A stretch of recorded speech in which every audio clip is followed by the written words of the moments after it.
Okay guys, I'm continuing the topic. The camera seems to be auto zooming in and out by itself. It's an old camera. I apologize. Getting a new camera coming in the mail. 1 second, let me adjust the camera a little better so you can see me better. Alright guys, so let's continue. Again, if the camera auto zooms in and out on its own, it's something I can't control. I'm waiting for a new camera to arrive. So I apologize for any video zooming that's not clear. It's an old camera. We're going to get a new one very soon. But I hope you can follow this video, and I hope you get value out of it. Alright, so let's continue. So what is Xena, which is the outcome of Winston and Bella?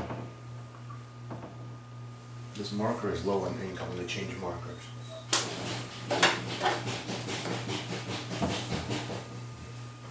So, Xena, a dog from the future, we haven't conceived her yet.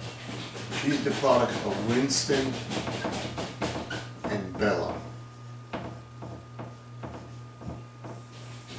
Well, we know she's a 444 on Yukon.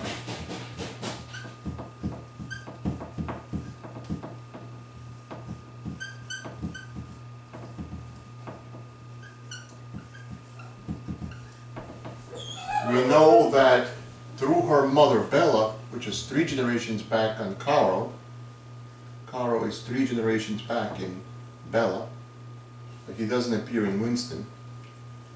We know Caro is 4 generations back in Xena, right? And we know Kaiser is 3 generations back on Caro. So in Bella, Caro is 3 generations. So in her daughter, he is 4 generations. So we're going to have a 3-4 on Caro, the grandfather. 5-4 is on Yukon, and a 2-3 on Bailey. Why is this a 2-3 on Bailey? Well, she's a mom of Kaiser. She's the second position. And a grandmom of Xena. This is a brackets formula mating. This is a half-uncle to niece mating. So what does that mean in the genetic makeup of these dogs? Let's write that out. Let me see if this is dark enough. I want to make sure this is darker. So Bailey, I don't know if this is dark enough. Bailey, being a 2-3, and you've seen me do the math on this before, becomes 1/2 squared plus 1/2 cubed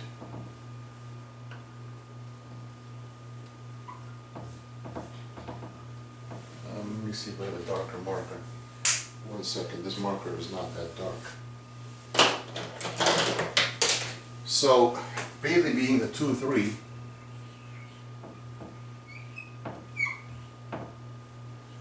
is 1/2 squared plus 1/2 cubed, which is 37.5% COR on her genes. So she's the most influential ancestor in this whole sequence. So that's what Bailey's role is. She's 37.5% of the genes. Her father, Caro, is a 3-4.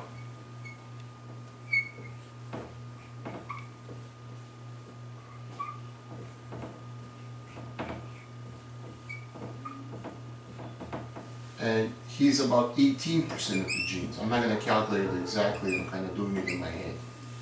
Alright, about half of that number. And Yukon, the dog we were aiming for all along,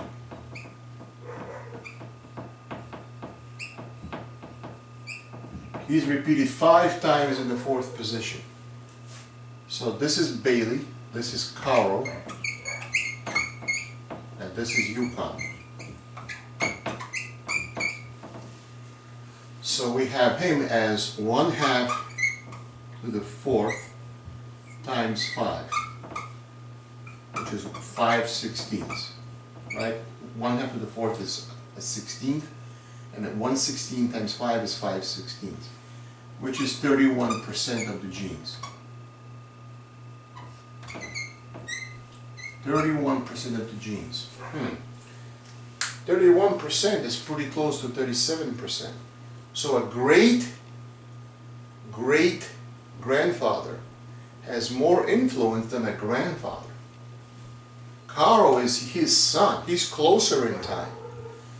But because Yukon, the father of Carl, has been repeated 5 times, so frequently, his percentage is 31%, and his son is 18%. Normally the son is closer, so his number will be higher, right? But this is the flip of that. A grandfather, a great-grandfather in fact, is 31%, and his son, Carl, is 18%, and his granddaughter, Bailey, is 37.5%. So what this technique shows, this is called back massing. And I covered this in a different video. I invite you to look at it, it'll appear in the description. So what do we do in this formula? Remember, what was the problem we were addressing? We were addressing the fact that the dogs we started with are not closely related. And they're only related in the 4th generation, which is not very close. So these dogs only being related to a common great-grandfather cannot pass traits. There's not enough prepotency or homogeneity of genes that you can repeat traits to get a consistent phenotype or behavior. There is some relationship, not to say there is none, but the relationship is not in the immediate family. The relationship is to a common ancestor way back in the pedigree. Under normal circumstances, that would create no effect whatsoever.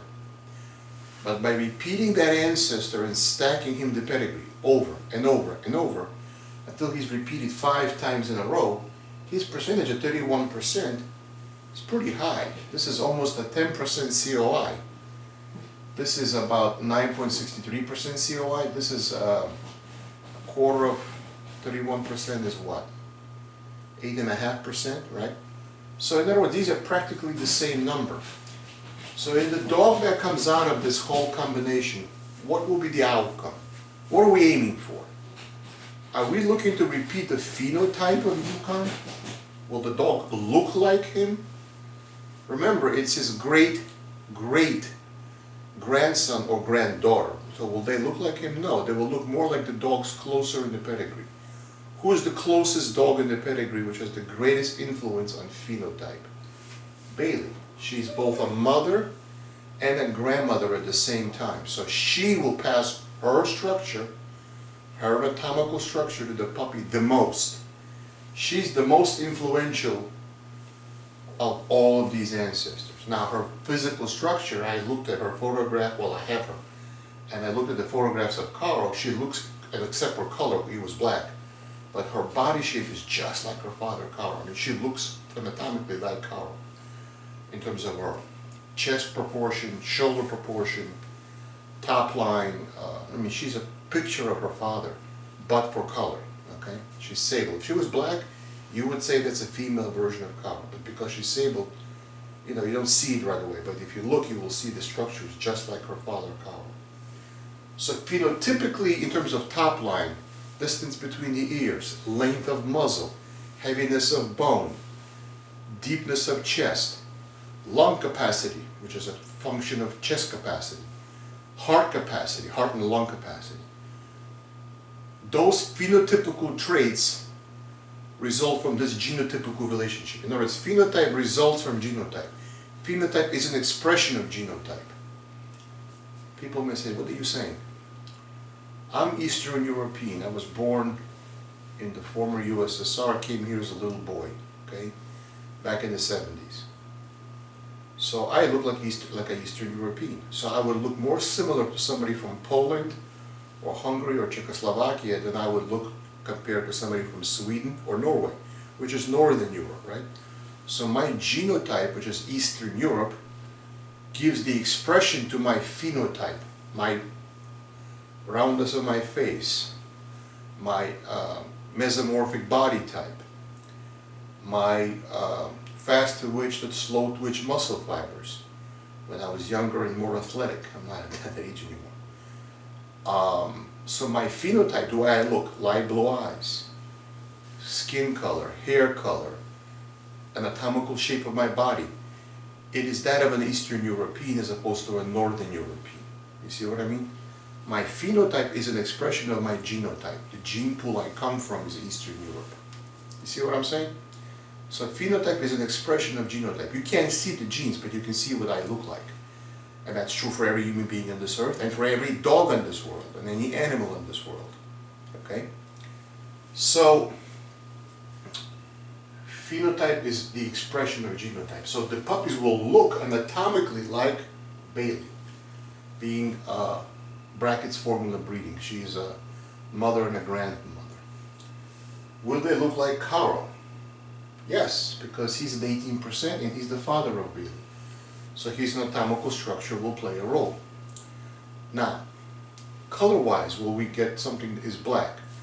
That we don't know yet, because if Winston carries black recessive, he's sable. If he carries black recessive, then if I married him to Bella and kept the black puppy out of it, then and I married not to Kaiser but to Enzo. Remember Enzo, the other brother to Kaiser? He was black. So had I kept only black dogs out of this whole exercise, and Yukon was all black, by color alone, as one attribute of phenotype, the dogs would look more like Yukon. But if Winston passes sable, because he's homozygous for sable, I haven't tested him yet, then the dogs will likely come out sable. Kaiser is sable but carries black. Bailey is sable. So we don't know color-wise what we're going to get yet until later in time. Now, so will we get a dog which is sable but structurally like Yukon? We might. But who has the greatest influence on structure, anatomical structure, which is part of phenotype? It's Bailey. She's the greatest influencer in these three dogs. So now, what did creating Yukon being repeated 5 times in the 4th position give us? Well, we're going to get his working ability. We're going to get his high play drive, good nose, his tenacity for searching. He was an FH2 dog. I believe FH2, the track is aged for 3 hours before the dog comes out to look for it. Schutzen, now called IGP, has very stylistic exercises. The dog must not look pressured when he's doing obedience. The dog is doing motivational obedience in drive. Well, this dog is highly animated in obedience. Very biddable, not a stubborn dog, a dog which wants to please. A handler-sensitive dog, a dog which responds at the slightest whisper to his owner's command. A dog which is very willing to please. It doesn't require a lot of corrections to get him moving. Different dogs respond to different techniques. Some dogs respond more to food, some dogs respond more to a toy, some dogs respond more to verbal praise. Sorry for the background noise. That's Lucy complaining. She wants to go for a walk. I'll take her for a walk in a minute, so don't mind. She's fine. So he was a highly titled dog, which means he was a highly trainable dog. So in terms of intelligence, biddability, temperament, play drive, defense drive, fight drive, the temperament of the puppies which come out of this will be this dog. 31% coefficient of relationship. In other words, the goal of line breeding is to create consistency in temperament and traits. Will this accomplish that? 100%. So it only took me 2 generations to accomplish it. It took me breeding Bella to Winston, and then the outcome of that, breeding to Kaiser. So in only 2 steps, I've accomplished a line. That's pretty quick. Now, there's 2 years to wait for each dog to grow up and be titled and get hips x-rayed and tested for good hips. But they come from a long line of hip-tested dogs, so I'm not that concerned at this point. The bottom line is that the growing up phase takes 2 years per dog. So this process is, Bella is now 14 months, and if she's titled, so it'll be at least 10 months before she's old enough, but Kaiser's only 6 months old, so we're looking at least 18 months in the future before they can be bred.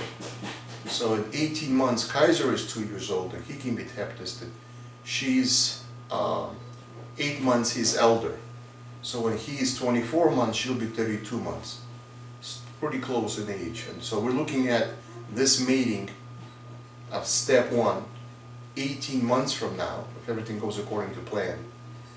And then the outcome of that will be 2 more years later. So 24 plus 18 months. In other words, we're looking at 4 years away. So in 4 years, I will accomplish a line based on these dogs. Now, I've already spent 6 years to get to this point. Remember, Bailey and Jake were at 3-3 and Yukon? So I started off not by having completely unrelated dogs, but by having a common grandfather as my initial starting point. So I'm not starting with scatterbred dogs. I deliberately started with a male and a female already having a common grandsire as my first point. That saved me time. So if you're creating a breeding program and you're a beginner, the best thing you can do is buy an inbred or line-bred dog from another breeder, which is already prepotent, and that will save you. In my case, it took me 6 years just to get to Kaiser. And now it'll take me another 4 years to get Kaiser's daughter or son out of him and the product of Winston and Bella. So overall, it'll take me 10 years combined, right, if everything goes according to plan. So line breeding is not quick. You're not closing the gene pool that quickly. You're closing it over time by combining ancestors. And you have to pick which ancestors you're combining. You're not just combining based on the fact that they're related by pedigree. You're also picking the dogs which have the best qualities of all the dogs that were produced. That's why it takes time. But there are also other dogs involved which broaden the gene pool, preventing the inbreeding depression that comes from inbreeding. So inbreeding is quick. You get to your end stage like that. Line breeding is much slower. It takes more time, more dogs, and more generations. So I hope this answers the question of what you would do if you're starting with dogs distantly related. Remember, beginning of this video, I said, how would you start a program with dogs which are distantly related? This is what you would do. So what are your methods? I'm going to repeat them, and then this video will end, and we're going to go to the next topic, which is starting dogs which are completely unrelated. That's your next possible starting point if you remember to start this video. So possibility 1, or method 1, your dogs are distantly related.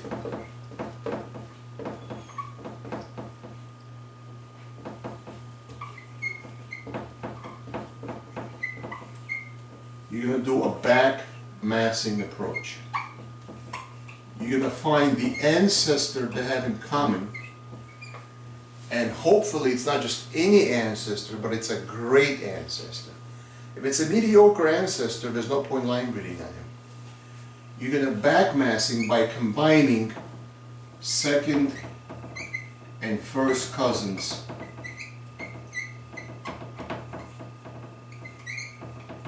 over and over, like I just did, to get enough percentages built up where that dog is recreated as much as possible. So that's one approach. I just showed you the approach called back massing. Another approach that you could do, if the dog is still alive, which he may not be, but if he's still alive, is to do a grandfather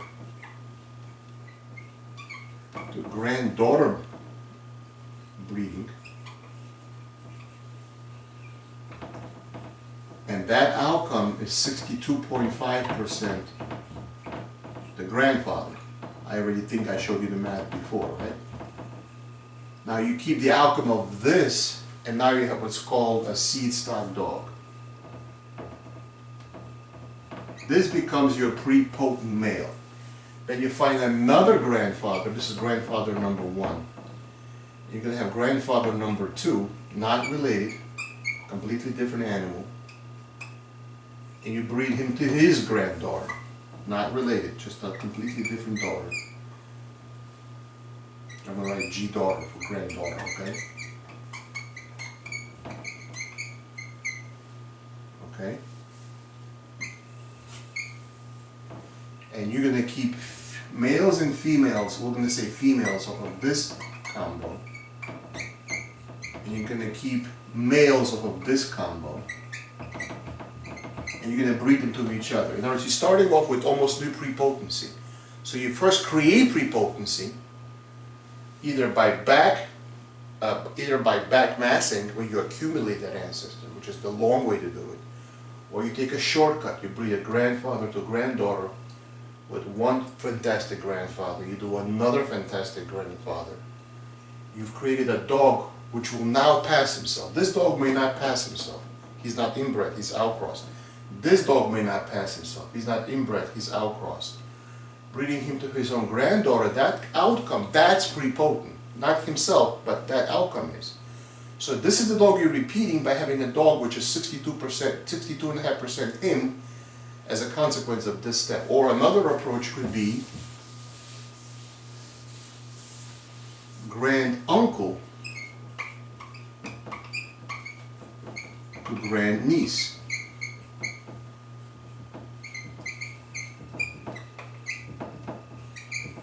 Or grand aunt. A female which is too old shouldn't be bred. You want to breed to youth. So really this is more likely than this because she's too old. Grand aunt to grand nephew. Now this will be a young boy dog, and this would be an elderly female dog. If you time it right, she still might be breeding age, but most likely a female's ability to carry puppies diminishes with age. So most likely this will be a better combo, okay? Because this is more likely, because a male stays fertile much longer than a female. A female has a short shelf life in her ability to produce young. When she's young, she can produce young children, but when she's older, she really is not good for breeding anymore because her body is too old, okay? So what I'm saying is, you're starting off with dogs which are not prepotent. You need to get a starting dog which is prepotent by doing a slow accumulation of genes by back massing, or grandparent to grandchild, or granduncle to grandniece. You must get from a dog which is not passing himself to a dog which is passing himself. And then that dog is your Adam, and another combo from another grandfather to grandniece mating, that's your Eve. Don't start off with dogs which are completely unrelated as your Adam and Eve. Start off with a prepotent dog in the male side from a different set of dogs. Start off with a prepotent dog on the female side, and then breed off of that. Either to unrelated dogs with respect to each line or to each other. You have to start off with a certain amount of inbreeding or line breeding as your beginning point. You can't start off with completely scattered-bred dogs and produce any consistency. Alright, so this is, remember I asked you if you're going to start part 2, completely unrelated dogs. Remember I just started that as the second possible starting point you might have. I just explained what you would do in this segment. Okay, we're going to go to the next segment, which is how to create a new breed. Thank you for that part. Please stand by and watch the next video. Thank you.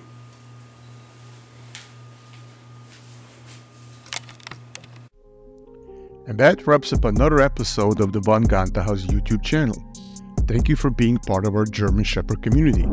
Remember, you can stay connected to us beyond the podcast. Find us on all the major media platforms by searching for Von Gonta Haus. Whether it's Instagram, Facebook, Twitter, or YouTube, just hit that follow button or that subscribe button to join the conversation and get the latest updates. If you have a burning question or want to apply to be a guest on our show, we would love to hear from you. Simply shoot us an email at vongontahaus@gmail.com. And if you are a business interested in becoming a sponsor, reach out to us at the same email address at vongontahaus@gmail.com. For more resources, exclusive content, puppy reservations, visit our website at vongontahaus.com. We have blogs and articles you might enjoy as well. It's your go-to destination for everything German Shepherd and working dog sports related content. Thank you once again for tuning in. We can't wait to speak with you again, where we explore the fascinating world of breeding, training, genetics, and our wonderful breed. Look forward to hearing from you.